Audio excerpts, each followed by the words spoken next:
Assalamualaikum warahmatullahi wabarakatuh. Terima kasih sudah hadir bersama kita Bapak Samsur Rijal. Beliau mantan pernah jadi bupati di Bengkalis, 2 periode. Alhamdulillah beliau berjalan dengan baik. Hari ini kita ketemu lagi sama beliau dalam buah YP di Jalan Ababil, tepatnya di Cafe Glore ya, Cafe Glore. Ini kesempatan yang luar biasa bisa berjumpa sama beliau, dan beliau saya kira masih tetap sehat deh Pak ya. Alhamdulillah. Nah, beliau tetap sehat, dia jaga stamina karena sekarang beliau tepatnya kita tahu semua bahwa beliau adalah anggota DPR RI dari Komisi 2 ya Pak ya. Di Komisi 2. Di Komisi 2 dan tempat Wakil Ketua Komisi 2. Nah, alhamdulillah kita sudah jumpa beliau. Ini payah mencari beliau. Alhamdulillah kita dipertemukan hari ini. Saya buka dengan sebaik pantun, sungguh sedap sungguh buahku ini, tumbuhnya subur di samping kemiri. Senang hati siang ini bertemu Bapak Samsur Rijal, anggota DPR RI. Alhamdulillah Bapak, terima kasih. Kita bincang bual siang ini hanya santai saja, tidak ada yang perlu kita apakan, tapi paling tidak kita ingin tahu jejak rekam Pak Sam. Sedikit saja nanti Bapak cerita sama kita, sama yang hadir nanti. Kira-kiranya Bapak pernah punya pengalaman jadi bupati itu berapa lama Pak? Dari tahun berapa sampai tahun berapa? Baik, Pak Yan Pana, mantan sekretaris daerah Provinsi Riau yang kita banggakan bersama-sama, dan pada hari ini kita berbincang dengan beliau. Saya Samsur Rijal, Wakil Ketua Komisi 2 DPR RI dan Ketua DP Partai Persatuan Pembangunan. Bapak Ibu para pemirsa yang kami banggakan, ditanyakan tadi kepada kami dalam perbincangan ini, kira-kira pengalaman saya dalam konteks karir ke perpolitikan kita, karena jabatan bupati adalah jabatan politik. Dapat kami sampaikan kepada Bapak dan Ibu sekalian bahwasanya saya menjabat sebagai bupati Bengkalis pada masa 2 periode, yakni periode tahun 2000 sampai dengan tahun 2005, dan ketika itu DPR RI yang DPRD Kabupaten Bengkalis yang melakukan pemilihan. Jadi karenanya pemilihan pertama itu disebut dengan pemilihan oleh DPRD Kabupaten Kota di Indonesia. Dan untuk periode keduanya itu adalah periode pertama kali dilakukannya pelaksanaan pemilihan langsung oleh masyarakat, dan ketika itu pemilihannya dilakukan di seluruh wilayah Kabupaten Bengkalis, termasuk Kabupaten Kepulauan Meranti yang dulu masih menjadi wilayah Kabupaten Bengkalis. Itu dari sisi politisnya. Ya, kemudian setelah itu saya juga menjabat sebagai PJ Wali Kota Pekanbaru. Izin Bapak, artinya saya pengen juga tahu, Bapak kan kami tahu semua nih jejak karir, rekam jejaknya bahwa Bapak tiba-tiba pingin jadi bupati, sementara karir Bapak di ASN itu kan sudah cemerlang, pernah kepala biro keuangan, kepala Dispenda. Artinya kedepannya kan Bapak lebih memungkinkan untuk memimpin Riau ke Sekda. Mohon maaf, saya sudah selesai Sekda. Paling tidak di jenjang karir itu Bapak yang paling muda, dan saya kira Sri Mulyaninya Riau waktu itu Bapak. Nah, tiba-tiba kok ngambil pilihan menjadi bupati itu kenapa? Pingin merubah wajah Bengkalisnya atau apa gitu kan? Nah, barangkali kan ini menjadi penyebab, dan itu juga yang menjadi garis sudut karena ada pihak-pihak yang ketika itu juga secara politis menggiring saya untuk jadi orang politik. Politik ya. Itu menjadi bagian, karena terus terang saya katakan kepada Pak Yan bahwa saya karir ASN saya itu berlangsung selama 43 tahun. Oh, 43 tahun cukup lama. Berarti dari SMA atau dari sarjana masuknya dari nih? Sarjana muda. Sarjana muda, oke. Terus menjadi pegawai ASN 3 itu namanya PNS, pegawai negeri sipil, dan mentok sampai pangkat saya terakhir itu adalah 4E. Nah, 4E ya Pak. Jadi itu karir sampai ya 4E. Pegawai negeri sipil saya. Dan ketika itu ini pun kita dapat setelah kita mengakhiri jabatan karir pegawai negeri itu, kita dapat pangkat 4E. Dan ketika itu ada peluang untuk dilakukannya pelaksanaan pilkada, di Kabupaten Bengkalis, entah apa yang menggiring kepada pihak lain yang mengajak saya untuk ikut penyelenggaraan pilkada bupati, dengan sampaikan ada peluang besar untuk dapat sampai menjabat bupati. Setelah kita ikut pilkada ketika itu dan menang, dan untuk masa keduanya bukan karena terlalu enak, karena ada tantangan, karena penyelenggaranya adalah pemilihan langsung. Jadi juga membuat satu yang membuat saya tertarik, sehingga tantangan ini saya coba hadapi. Dan yang kedua, alhamdulillah pada penyelenggaraan oleh masyarakat Bengkalis dan Meranti, kita berhasil menang juga dengan suara terbanyak. Sekarang saya ingin tahu juga, Bengkalis itu kan daerah kepulauan. Kenapa waktu zaman Bapak itu tidak coba untuk merangkai pulau yang dari pulau ke daratan itu kenapa? Apakah karena terhambat atau memang uangnya APBD-nya tak siap, atau Bapak sebenarnya pingin mewujudkannya tapi banyak hal lain yang sisi lain yang pengen Bapak wujudkan, artinya infrastruktur dasarnya yang masih belum atau apanya, itu kenapa itu Pak? Ketika itu Bengkalis dan Meranti itu adalah kawasan yang memang selama ini belum sempat terbangun dengan baik, karena pendanaannya ketika itu memang belum ada, karena otonomi daerah dengan Undang-Undang Nomor 25 tentang dana perimbangan tahun 1999 itu memang belum terwujud. Dan ini nasib baiknya ketika saya menjabat sebagai bupati, lahirlah Undang-Undang Nomor 25 tahun 1999 dan membuat dana Bengkalis itu menjadi besar dari penghasilan minyak bumi. Dan itulah kita baru mulai melakukan tahapan-tahapan pembangunan pada daerah yang sangat yakni pembangunan infrastruktur pedesaan yang ada di Bengkalis dan yang ada di Bupati. Dan untuk prioritas besar seperti merangkai pulau, seperti menghubungkan antara Pulau Sumatera dengan Pulau Bengkalis, saya kira itu belum menjadi prioritas. Lebih kepada infrastruktur dasar aja dulu Pak ya. Infrastruktur dasar yang ada di pedesaan itu menjadi prioritas kita, karena itu yang diperlukan oleh masyarakat.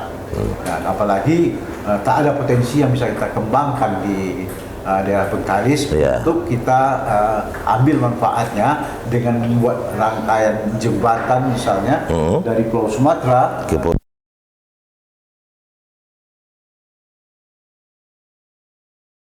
setelah kita hitung untuk 1 kilometer itu di kedalaman laut, sedaran laut Bengkalis itu diperlukan dana pada waktu itu 1 triliun per kilometer. Rentangnya berapa panjang? Jadi sepanjangnya sekitar 7 mil, sekitar 9 kilo sampai dengan 10 kilo. Artinya habislah duit itu kan dana 10 triliun ya Pak. Jadi dana cukup besar ya. Dan tak mungkin kita kuras untuk pembangunan jembatan yang barangkali belum jadi prioritas kita. Sampai hari ini saya kira belum menjadi prioritas. Pulau itu belum ada hal yang bisa membuat daya tarik untuk tidak ada pariwisata yang bisa kita kembangkan, tidak ada hal-hal yang sifatnya yang menyangkut dengan kepentingan ekonomi yang bisa kita angkat dari terhubungnya antara Sumatera dengan Pulau Bengkalis, kecuali misalnya ada pihak lain yang menjembatani antara Malaka sampai dengan Pulau Bengkalis atau Pulau Rupat. Barangkali ini kita bisa pertimbangkan. Ketika misalnya Pulau Rupat itu menjadi salah satu objek yang menarik untuk kita kembangkan sisi pariwisata, zaman Pak Sam itu kira-kira itu kenapa masih lambat juga dia berkembang, sementara kita tahu bahwa satu-satunya yang bisa diandalkan Pulau Rupat itu dengan pasir putihnya itu gimana tuh Pak? Sampai saat ini pun sudah masuk ke dalam salah satu objek wisata, kawasan strategis untuk dijadikan itu. Sampai hari ini pun belum Pak. Itu menurut Bapak gimana Pak? Kami sudah membuat kajian ketika itu dengan pihak luar, dengan pihak katakan dari pihak Singapura membuat kajian tentang konsep pengembangan wisata di Pulau Bengkalis, khususnya di Rupat. Jadi kita beri nama itu DPH Maaf Riau. Artinya kalau di Amerika itu ada Pulau Bahamas seperti itu, pulau di lautan Atlantik itu. Nah, kita jadikan ini konsep wisata dengan pendekatan apa yang sudah dibuat oleh pihak Amerika itu. Nah, apa yang terjadi setelah kita buatkan kajian itu? Kita buat kajian itu dan kita jual ke pihak luar dengan membuat draft itu menjadi 3 bahasa, bahasa Mandarin, bahasa Inggris, dan bahasa Malay. Jadi Malay kita masukkan dalam konsep.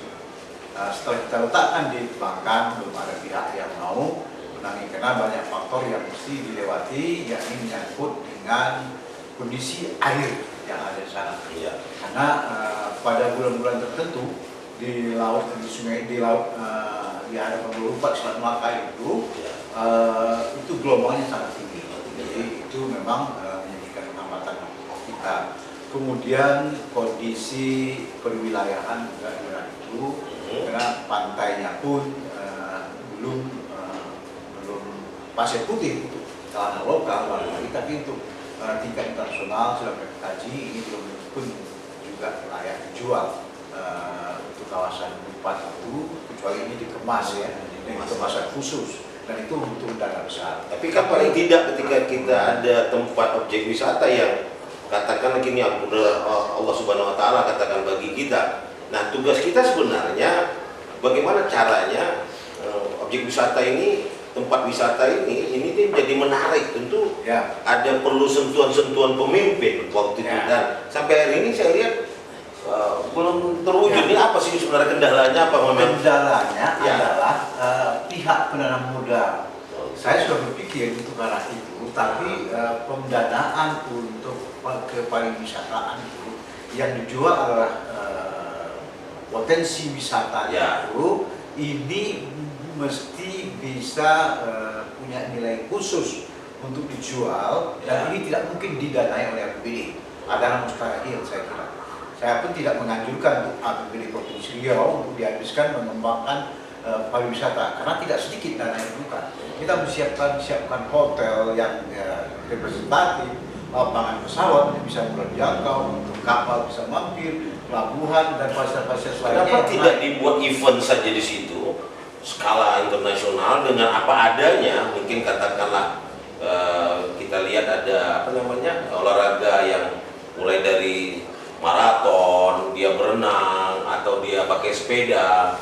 Nah, itu kan sebenarnya dibuatkan konsep yang itu sehingga nanti kita dengan alam yang ada kita coba dengan event itu, kenapa tidak dicoba ke arah sana, Pak? Kira-kira sekedar itu sudah kita buat. Kita buatkan perlombaan berenang penyeberangan sampai dengan ke Malaka. Nah, ini berenang, dan itu sudah diikuti oleh pihak internasional.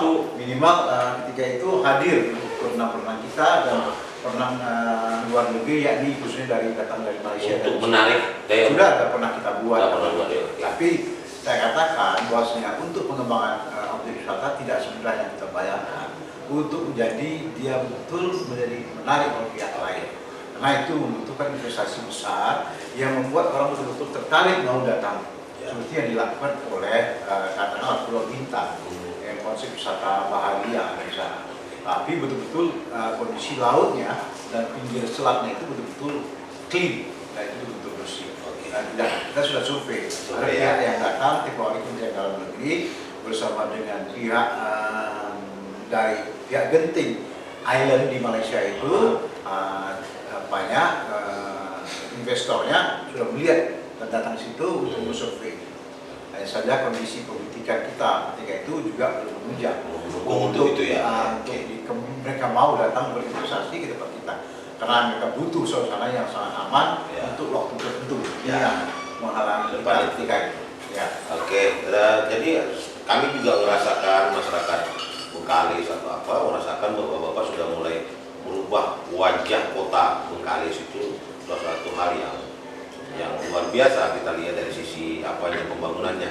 Nah, setelah Bapak tidak jadi bupati lagi, tiba-tiba Bapak tertarik ke dunia politik. Itu kenapa? Apalagi sekarang Bapak sudah di berada, dan pilihan Bapak itu ketika itu sekarang ini adalah pilihannya Partai P3. Ini kenapa? Ada apa Bapak tertarik kini masuk ke dunia politik, terus tiba-tiba ke P3? Yang biasanya ASN ke Golkar, ke apa? Nah, ini kenapa arahnya ke sana? Kenapa tiba-tiba tertarik ke dunia politik itu kenapa? Ketika saya sudah pensiun 2 kita akan mesti mengisi bagian-bagian kehidupan kita untuk hal-hal yang menarik dan bisa memberikan kemaslahatan bagi umat ya. Nah, salah satu partai yang bisa kita lolos itu adalah partai politik dan melalui anggota DPR RI atau DPRD kabupaten kota atau provinsi. Nah, saya membaca peluang itu dan yang kita lihat itu adalah partai yang juga dipegang oleh orang tua kita dulu.